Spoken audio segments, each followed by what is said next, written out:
नमस्कार। आज हम एक बहुत ही गहरे और अहम विषय पर चर्चा करने वाले हैं। जी।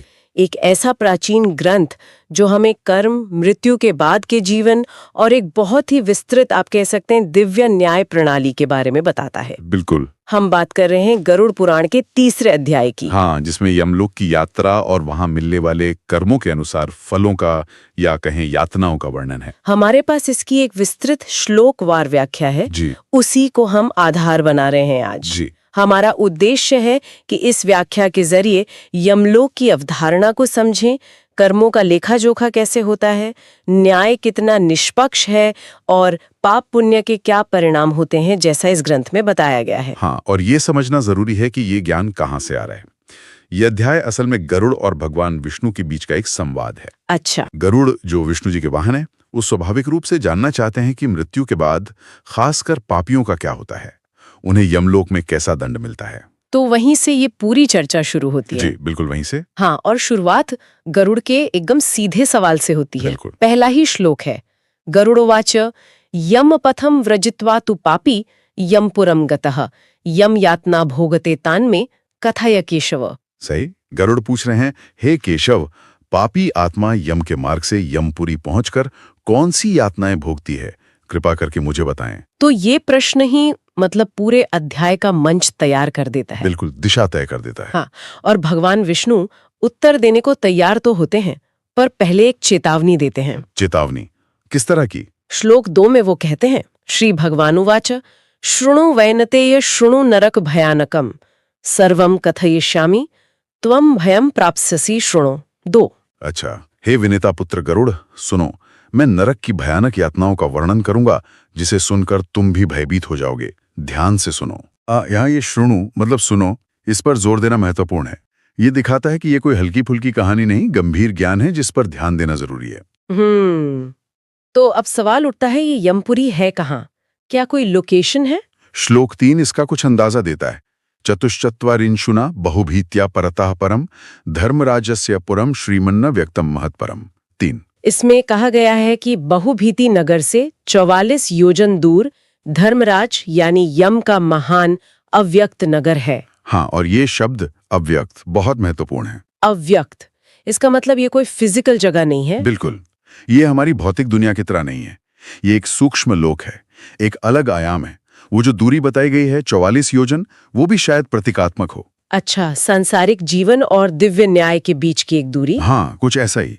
अब जब कोई पापी आत्मा वहां पहुंचती है तो पता कैसे चलता है? हाँ, ये कैसे मालूम होता है? अगली श्लोकों में, मतलब श्लोक 4 और 5 में इसका जिक्र है। पापी श्रुत्वा हाहाकारम रोधिते भयकर्षितः तद्ध्वनम श्रुत्वा यमपुरे विचरन्ति ये 4 तत्समाचारयन्ति द्वारपालमनुक्रमम धर्मध्वजा इति ख्यातो द्वारपालस्तदा स्थितः। यानी पापी के भय से रोने की आवाज, उसके हाहाकार को सुनकर। हाँ, यमपुरी में जो विचरण करने वाले हैं, वो दूत या गण, वो तुरंत द्वारपाल को खबर देते हैं। और उस द्वारपाल का नाम भी बताया गया, धर्मध्वज। जी, धर्मध्वज यानी न्याय का ध्वज। ये नाम ही बताता है कि यहाँ का आधार धर्म और न्याय है। पापी की चीख पुकार ही उसके आने की सूचना बन जाती है। धर्मध्वज को सूचना मिलने के बाद क्या होता है? प्रक्रिया आगे कैसे बढ़ती है? श्लोक 6 में चित्रगुप्त का जिक्र आता है। गत्वा चित्रगुप्तम याति पुण्य पाप संचयम चित्रगुप्तस्ततः कृत्स्नम अंतरेणम धर्मराजे। 6। तो द्वारपाल चित्रगुप्त के पास जाता है। हाँ, पापी के बारे में और उसके कर्मों के संक्षिप्त ब्यौरे के साथ वो चित्रगुप्त को सूचित करता है।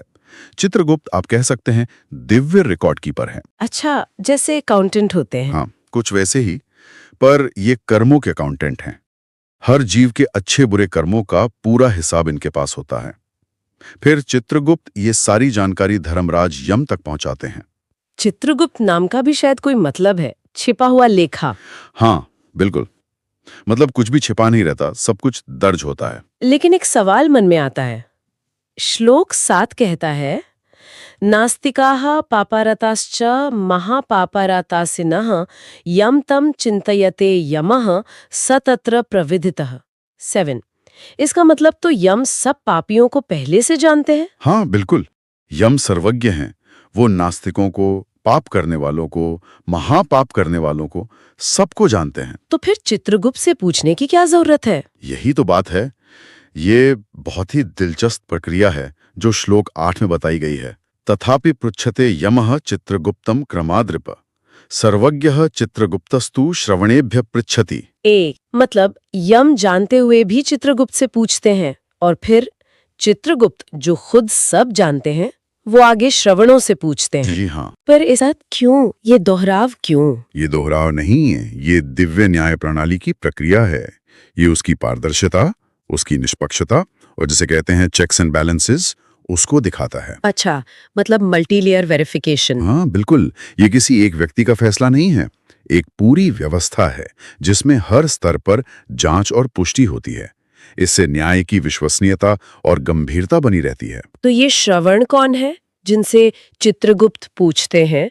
यहाँ मामला और पेचीदा होता जा रहा है। हाँ, श्लोक 9 और 10 इनके बारे में बताते हैं। श्लोक 9, ब्रह्मपुत्रा महात्मानश्चरन्ति त्रिदिवे भुवि पाताले च दूरश्रुत्या दूरदर्शिता तथा। 9 ब्रह्मा के मानस पुत्र हम्म, जो तीनों लोकों स्वर्ग, पृथ्वी, पाताल में घूमते हैं जी और उनमें दूर से सुनने और देखने की अलौकिक शक्ति होती है। वो कर्मों के अदृश्य साक्षी हैं, मतलब डिवाइन विटनेसेस। और उनकी पत्नियां भी। श्लोक 10, तेषां भार्या तुल्य स्वभावा श्रवणी इति साखीता स्त्री कर्मणाम सर्वभावेषु ज्ञातृत्वं ते विशेषतः। हाँ, उनकी पत्नियां श्रवणी कहलाती हैं और उनका स्वभाव भी वैसा ही है। वो खास तौर पर स्त्रियों के कर्मों, उनके भावों, उनकी सोच का ज्ञान रखती हैं। तो मतलब ये हुआ कि निगरानी व्यवस्था बहुत ही व्यापक है। स्त्री हो या पुरुष, कोई भी कर्म अनदेखा नहीं रहता। बिल्कुल, पूरी तरह से। श्लोक 11 साफ कहता है, गुप्त प्रकाशयो कर्म यद्वत् वा नरसंचितम चित्रगुप्तमिदं तद्वद् विवरणम निवेदयन्ति। 11, मनुष्य चाहे गुप्त रूप से करे या सबके सामने, हर कर्म का पूरा विवरण वो चित्रगुप्त को देते हैं। और ये सिर्फ बाहरी कर्मों की बात है या विचारों की भी? नहीं, ये बहुत महत्वपूर्ण है। श्लोक 12 इसे स्पष्ट करता है, मानसम वाचिकम कायिकम सर्व पुण्या पापकम ते तत्वेन परिज्ञाता धर्मराज्ञो अनुचरः। 12, वो मन, वचन और शरीर तीनों से किए गए सभी पाप पुण्य को सटीकता से जानते हैं। हमारे विचार और शब्द भी, उनका भी हिसाब होता है। हाँ बिल्कुल, इस दर्शन के अनुसार वो भी कर्म है और उनका भी फल मिलता है। ये श्रवण धर्मराज के अनुयायी हैं और सब कुछ जानते हैं। और इनकी गवाही कितनी पक्की मानी जाती है? इनकी गवाही अकाट्य है। श्लोक 13 कहता है, नरदेवेश्वरेषु च तेषां शक्तिः परास्थिता एते सत्यवचोभिर्ये नरकर्माणि सूचयन्ति। 13, इनकी शक्ति मनुष्यों पर तो है ही, देवताओं पर भी है। और ये सत्यवचोभिर है, मतलब हमेशा सच बोलने वाले। इनकी रिपोर्ट फाइनल होती है। क्या इन शक्तिशाली श्रवणों को किसी तरह खुश भी किया जा सकता है? हाँ, श्लोक 14 और 15 में इसका संकेत है। श्लोक 14, तपदान सत्यवाक्येषु यस्तान प्रसादयेत बुधा तस्य स्वर्ग मोक्षदा भवन्ति कृपयान्विता। 14, यानी तप, दान और सत्य बोलने से अगर कोई इन्हें प्रसन्न कर ले तो वे उस पर कृपा करके स्वर्ग या मोक्ष दिलाने में भी सहायक हो सकते हैं। और दूसरी तरफ श्लोक 15 कहता है, पाप कर्माणि जानित्वा सत्यवादिनः पुनः धर्मराज समीपेतान निवेद्य दुःखदा भवन्ति। 15, यानी पापियों के बुरे कर्मों को जानकर और सत्यता से धर्मराज को बताकर वे उनके दुख का कारण भी बनते हैं। तो मतलब ये बिल्कुल निष्पक्ष मध्यस्थ है। जी, कर्मफल के निष्पक्ष वाहक। लेकिन क्या सिर्फ श्रवण ही साक्षी है या दायरा और भी बड़ा है? दायरा बहुत बड़ा है और दार्शनिक रूप से बहुत गहरा भी। श्लोक 16 और 17 इस पर प्रकाश डालते हैं। श्लोक 16, सूर्यश्चंद्रमसो वहनी वायुश्चाकाश भूतलम हृदयम यम दिनम रात्रिम संध्यायोर धर्ममेव च। सूर्य, चंद्रमा, अग्नि, वायु, आकाश, पृथ्वी, जल, हमारा अपना हृदय, यम, दिन रात, संध्याएं और स्वयं धर्म, ये सब साक्षी हैं। हाँ, सोचिए कितना गहरा विचार है। पूरा ब्रह्मांड, प्रकृति के तत्व, समय, यहां तक कि हमारा अपना अंतर्मन और स्वयं धर्म सब हमारे कर्मों को देख रहे हैं, जान रहे हैं। इसका मतलब तो ये हुआ कि सच में कुछ भी छिपा नहीं है। बिल्कुल। श्लोक 17 इसी बात को समेटता है। धर्मराजस चित्रगुप्त श्रवणा सूर्यादेव द्वि भूतिमान देह भाजम सर्व पाप पुण्य सकलम। 17, कि धर्मराज, चित्रगुप्त, श्रवण, सूर्य आदि ये सभी प्राणी के समस्त पाप पुण्य को पूरी तरह से जानते हैं। यूनिवर्सल अकाउंटेबिलिटी का सिद्धांत है ये। जब सारे सबूत सामने आ जाते हैं, पाप सिद्ध हो जाते हैं, तब यम क्या करते हैं? तुर्यम, जैसा कि श्लोक 18 में कहा गया है, तदा यमः संचिते पापे कृत्वा समीपमानेयत तदा स्वरूपम भयानकम प्रदर्शयति तेषुतः। 18 पापी आत्मा को अपने पास बुलाते हैं और फिर वो अपना अत्यंत भयानक रूप दिखाते हैं। ये सिर्फ डराने के लिए नहीं होता, बल्कि ये दिव्य न्याय की शक्ति, उसकी अथॉरिटी और गंभीरता का अनुभव कराने के लिए होता है। और ये रूप कैसा है? श्लोक 19 से 21 में इसका बड़ा विस्तृत वर्णन है। हाँ, बहुत विस्तार से। अत्यंत पापिनो यमस्य भयानक रूपम दृष्टव्यम महाकायम दंडहस्तम महामहेशम प्रलय काले मेघ निर्घोषम दीपमाला गिरी बिजली द्वती शंकरम द्विषष्टि भुजयुक्तम त्रियोजन विस्तीर्णम कूपोपम कुलेक्षणः विकराले दंशायाम व्यवहारों को अरुणलोचनः। 19 से 21। विशाल शरीर, हाथ में दंड, भैंसे पर सवारी, प्रलय के बादल सी गर्जना, काजल के पहाड़ जैसा रंग, बिजली जैसे चमकते शस्त्र, 32 भुजाएं, 3 योजन का विस्तार, कुएं जैसी गहरी डरावनी आंखें, भयानक दाढ़ें, लाल आंखें, लंबी नाक। बाप रे! हाँ, ये वर्णन बहुत भयावह है, पर हर चीज का प्रतीकात्मक महत्व है। जैसे दंड उनके अधिकार और न्याय करने की शक्ति का प्रतीक है।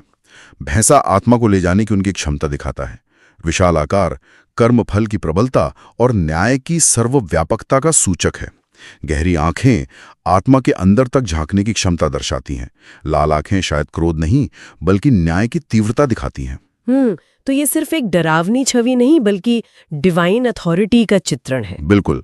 और यम अकेले नहीं होते। श्लोक 22 चित्रगुप्त भयाकुला काल्यदीप्ति समन्विता समीपे सर्वदूतासु यम सदृश रूपिणा 22 बताता है कि उनके पास मृत्यु, ज्वर आदि उन्हीं के जैसे भयानक रूप वाले दूत होते हैं। यहाँ तक कि चित्रगुप्त भी भयभीत रहते हैं। हाँ, ये उस क्षण की परम गंभीरता और यम के सर्वोच्च अधिकार को दर्शाता है। अब पापी की क्या हालत होती होगी, सोचिए। श्लोक 23 में बताया गया है, तम दृष्ट्वा भय संविघ्नो हाहेति विनदति अदत्त दानो दरिद्रश्च पुनः पुनरुदयते।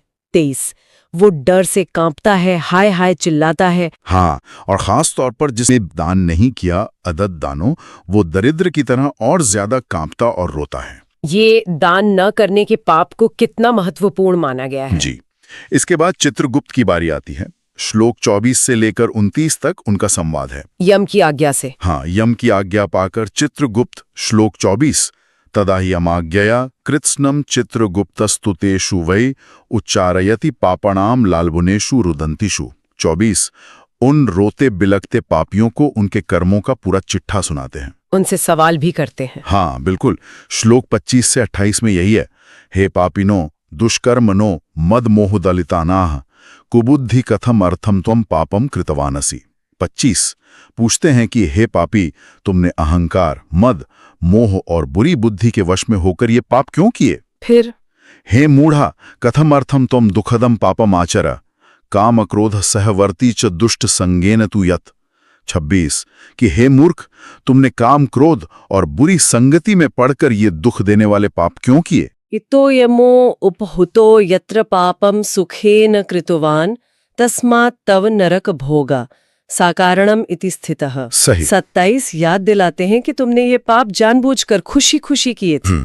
बहवो यत कृताः पापाः कृत्यमानास्तु तेषु व तस्माद् व्यक्त दुखानाम कारणम तद्भवेत् शिरः। 28 और अब यही अनेक पाप तुम्हारे इन अनकहे दुखों का कारण बने हैं। ये तो बिल्कुल सीधा कॉज एंड इफेक्ट है, कर्म और उसका फल। जी। लेकिन क्या ये न्याय सबके लिए एक जैसा है?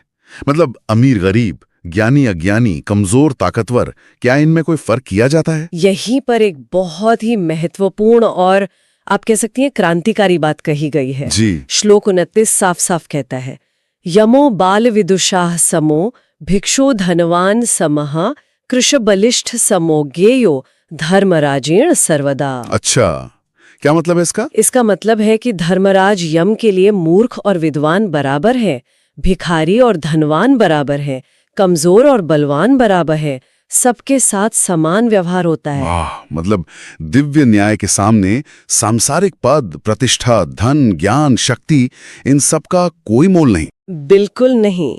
पूर्ण समानता, एब्सोल्यूट इम्पार्शियलिटी, ये सिद्धांत बहुत महत्वपूर्ण है। चित्रगुप्त की ये सारी बातें सुनकर, अपना कच्चा चिट्ठा सुनकर पापी क्या करते हैं?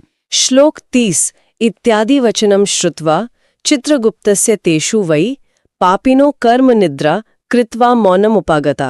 30 कहता है कि वे अपने कर्मों पर पछताते हुए एकदम चुप और निश्चल हो जाते हैं। इसे कर्म निद्रा कहा गया है। कर्मों के परिणाम को साक्षात देखकर आई हुई एक स्तब्धता, जैसे चोर पकड़े जाने पर हो जाता है। हाँ, कुछ वैसा ही। और उनके इस हालत को देखकर श्लोक 31 निश्चलांस्तेन वद दृष्ट्वा धर्मराज प्रभुस्तदा योग्यम दंडम तदा दत्तम पापिनां भवने तदा। 31 के अनुसार धर्मराज उनके लिए योग्य दंडम का आदेश देते हैं। योग्य दंड मतलब उचित दंड, पाप के अनुसार। बिल्कुल, ये शब्द योग्य बहुत मायने रखता है। ये बदला या प्रतिशोध नहीं है, ये कर्म का संतुलन है, न्याय है। और ये दंड क्या होता है? क्या उन्हें फिर नरक ले जाया जाता है? हाँ, श्लोक 32 ततो क्रूरदूता प्रहारकारिणो यमस्य तु गत्वा पाशेण वद्धा पापी नरकम अव्ययम कहता है कि फिर यम के क्रूर दूत, उन्हें क्रूर इसलिए कहा गया क्योंकि वे दंड देने का कठोर काम करते हैं। वे पापियों को पीटते हुए और पाश यानी फंदे में बांधकर भयानक नरकों की ओर ले जाते हैं। और रास्ते में या नरक में किसी शालमली वृक्ष का भी जिक्र आता है। हाँ, श्लोक 33 और 34 में प्रचंड शंडकादि भी दूते शासन नियतेषु वै एकपाशेन निबद्धा नरकेषु प्रणीयते तत्र वृक्षो महाभीमो दीप्तिमान पावकोपमा पंचयोजन विस्तीर्णः योजनोच्छ्रित को भवेत। प्रचंड चंडक जैसे दूत ने ले जाते हैं और वहां एक बहुत बड़ा भयानक पेड़ है। हाँ, शालमली का पेड़, सेमल का पेड़ जिसमें बड़े बड़े कांटे होते हैं। ये पेड़ 5 योजन चौड़ा और 1 योजन ऊंचा बताया गया है और अग्नि की तरह दहकता हुआ। ये यातना की तीव्रता का प्रतीक है। और इस पेड़ पर क्या होता है? श्लोक 35 से 37 का वर्णन तो रोंगटे खड़े कर देता है। हाँ, बहुत भयावह है। तत्र बद्धास तथा श्रृंखलेद शिरश्चोर्ध्वमुखेस तथा ताड्यमाना भृशम नरक दूतये तुते भृशम चिल्लंती निरायणा अग्निनेव महेतले। 35 उन्हें सिर नीचे करके जंजीरों से उस पेड़ पर बांध दिया जाता है और फिर पीटा जाता है। हाँ, नरक के दूत उन्हें बुरी तरह पीटते हैं। वो ऐसे चिल्लाते हैं मानो धरती पर आग में जल रहे हों। बहवो बद्धाः शाल्मलीं शुधा तृष्णार्थ कर्षिताः यमदूतये प्रहृता नित्यम विलपन्ति तुते भृशम।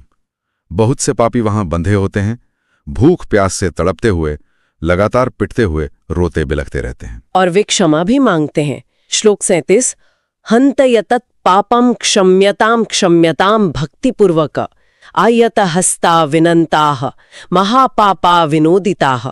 37 हाथ जोड़कर झुककर कहते हैं कि हे हमारे पाप क्षमा करो, क्षमा करो। पर कोई सुनवाई नहीं होती। उस समय नहीं, वो उनके कर्मों का फल भोगने का समय होता है। क्या ये पिटाई और यातना जारी रहती है? हाँ, श्लोक 38 से 40 बताते हैं कि दूत उन्हें लोहे के डंडों, हथौड़ों, मूसलों आदि से बार बार पीटते हैं।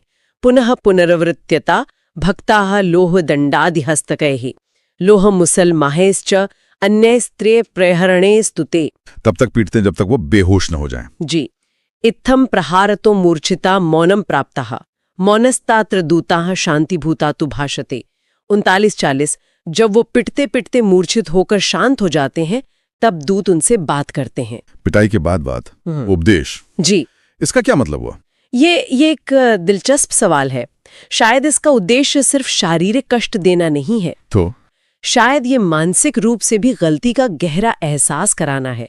जब शरीर थोड़ा शांत होता है तब मन पर चोट की जाती है, उन्हें समझाया जाता है कि क्यों हो रहा है, कर्म और फल का कनेक्शन स्पष्ट किया जाता है। अच्छा, तो दूत क्या कहते हैं? वो किन कर्मों की याद दिलाते हैं? श्लोक 41 से 45 में इसका जिक्र है।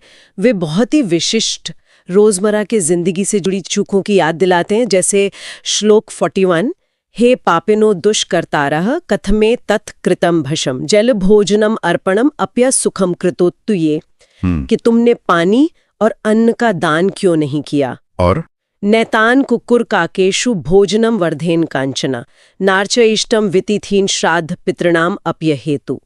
तुमने कुत्ते कौवे तक को भोजन नहीं दिया, अतिथि का सत्कार नहीं किया, पितरों का श्राद्ध तर्पण नहीं किया। ये तो बहुत ही सामान्य नैतिक और सामाजिक कर्तव्य हैं। बिल्कुल। आगे कहते हैं न ध्यात्वा यम चित्रगुप्तौ न जपितवन मंत्रम येन पीड़या न भवेत सर्वदा पीड़ितो असि। तुमने यम और चित्रगुप्त का ध्यान नहीं किया, उनके मंत्र नहीं जपे जिनसे ये पीड़ा न होती। न गत्व तीर्थमन्यत्र न पूजयन् न देवता गृहस्थत्वेपि न दया न कारिष्टम दयाचना। न तीर्थ गए, न देवताओं की पूजा की, गृहस्थ होते हुए भी दया नहीं दिखाई, सेवा नहीं की। हाँ, और अंत में कहते हैं न कार्यम सेवकत्वेन नरक चनियता प्राप्तः ईश्वर हरिहारो दोष क्षमा योग्य भवेतु धार्मिका। कि तुमने सेवा का कोई काम नहीं किया जिससे नरक मिला। क्षमा तो ईश्वर और हरि विष्णु ही कर सकते हैं, हम तो सिर्फ आज्ञा का पालन कर रहे हैं। ये फिर से वही बात आ गई कि दूत केवल व्यवस्था का हिस्सा है, व्यक्तिगत रूप से कुछ नहीं कर रहे हैं। सही। इसके बाद क्या और भी नरकों का वर्णन आता है? आपने कहा था 84 लाख। हाँ, ग्रंथ में आगे 84 लाख नरकों का उल्लेख है। ये शायद एक प्रतीकात्मक संख्या है जो अनगिनत तरह के पापों और उनके अनुरूप मिलने वाले विविध दंडों को दर्शाती है। श्लोक 46 से 57 तक कई भयानक यातनाओं का जिक्र है, जैसे आरी से चीरना, खौलते तेल में डालना, कुत्तों से नुचवाना वगैरह। क्या कुछ खास नरकों के नाम भी बताए गए? हाँ, श्लोक 58 के बाद 21 प्रमुख नरकों के नाम गिनाए गए हैं। जैसे कुछ नाम है चतुरस चतुरशः कोटि नरकः प्रविधितः तत्र प्रमुख नरकास्ते एकविंशति सर्वथा तामिस्र अंधतामिस्र रौरवः महारौरवः कुंभीपाकः कालसूत्रः पूतिमृत्तिका संघातः। तामिस्र, अंधकामिस्र, रौरव, महारौरव, कुंभीपाक, कालसूत्र, इनके नाम भी बड़े अर्थपूर्ण लग रहे हैं। हाँ, तामिस्र मतलब घना अंधेरा, रौरव मतलब जहाँ चीत्कार सुनाई दे, कुंभीपाक मतलब बर्तन में पकाया जाना, कालसूत्र मतलब समय का बंधन। ये नाम अक्सर यातना के प्रकार को दर्शाते हैं। ये एक इतना विस्तृत वर्गीकरण दिखाता है कि न्याय व्यवस्था कितनी सूक्ष्म मानी गई है, हर कर्म के लिए एक निश्चित परिणाम। तो इतने सारे नर्क, इतनी भयानक और तरह तरह की यातनाएं, इसका मतलब क्या है? क्या ये सजा कभी खत्म नहीं होती? क्या आत्मा हमेशा के लिए वहीं फंसी रहती है? नहीं, यहीं पर यह दर्शन एक बहुत महत्वपूर्ण मोड़ लेता है और एक तरह से आशा भी दिखाता है। अच्छा, हाँ। कैसे? अध्याय के जो अंतिम श्लोक है 65 से 71 वो इसे स्पष्ट करते हैं। श्लोक 65 का एक हिस्सा है दुखानी नरकेश्वई सप्राप्नुवंती भृशम यमे कल्पांतम तावा काले तु पापिनो अप्राप्य मुक्तिदा। इसका मतलब कि पापी एक बहुत लंबी अवधि कल्पांत तक नरक के दुख भोगते हैं और उन्हें मुक्ति नहीं मिलती। हाँ, लेकिन ये हमेशा के लिए नहीं है, ये एक शुद्धि की प्रक्रिया है, प्यूरिफिकेशन प्रोसेस। तो फिर क्या होता है? जब यातनाएं भोगकर, दुख सहकर पाप कर्मों का प्रभाव खत्म हो जाता है, उनका क्षय हो जाता है, तब आत्मा शुद्ध होती है और फिर वो वापस पृथ्वी पर नया शरीर धारण करती है। श्लोक 71 का अंतिम भाग यही कहता है कर्मानुसार मायम यह प्राप्नोति नवम तनुम। कर्मों के अनुसार वो नया शरीर प्राप्त करता है। तो मतलब नरक भोग अनंत सजा नहीं है, ये एक तरह की सफाई या शिक्षा है। बिल्कुल, ये कर्मों के फल का अनुभव करके आत्मा का शुद्धिकरण है, एक सबक है ताकि वो आगे बेहतर बन सके। इस दर्शन के अनुसार कोई भी आत्मा हमेशा के लिए नरक में नहीं रहती, अंततः उसे फिर से मौका मिलता है। तो संक्षेप में कहें तो गरुड़ पुराण का ये तीसरा अध्याय हमें कर्मफल की अनिवार्यता के बारे में बताता है। हाँ। दिव्य न्याय की पूर्ण निष्पक्षता, जहां कोई सांसारिक भेदभाव नहीं चलता। बिल्कुल। और एक सार्वभौमिक जवाबदेही, जहां प्रकृति से लेकर हमारा अपना मन तक सब कुछ साक्षी है। ये एक बहुत ही पावरफुल चित्रण है। बहुत पावरफुल। ये दिखाता है कि हर कर्म, चाहे वो मन से सोचा गया हो, वाणी से बोला गया हो या शरीर से किया गया हो, उसका परिणाम निश्चित है। और जैसा हमने देखा, दंड का अंतिम लक्ष्य सिर्फ सजा देना नहीं, बल्कि आत्मा को उसके कर्मों का नतीजा भुगतवाकर शुद्ध करना है, ताकि वो विकास के रास्ते पर आगे बढ़ सके। अगर हम इसे बड़ी तस्वीर में देखें, हाँ, तो ये कर्म के सिद्धांत का एक बहुत ही विस्तृत और कहना चाहिए ग्राफिक वर्णन है। ये नैतिक जीवन जीने के लिए एक मजबूत प्रेरणा भी हो सकता है और एक चेतावनी भी। इस पूरे विस्तृत और सच कहूं तो कुछ हद तक भयावह वर्णन को सुनने के बाद एक सवाल मन में जरूर उठता है जी, कि इस तरह की न्याय और दंड व्यवस्था का जो चित्रण है, उसका समाज और व्यक्ति की नैतिकता पर कैसा असर पड़ता होगा। क्या सिर्फ दंड का डर ही अच्छे आचरण का आधार बन सकता है, या फिर इसमें जो शुद्धि और सुधार का गहरा संदेश छिपा है, उसे समझने और अपनाने की ज्यादा जरूरत है। ये बहुत अच्छा सवाल है, सोचने वाली बात है। क्या भय ही नैतिकता का मूल है या कुछ और? हाँ, इस पर विचार किया जा सकता है। आज की इस गहरी और महत्वपूर्ण चर्चा में शामिल होने के लिए धन्यवाद। धन्यवाद।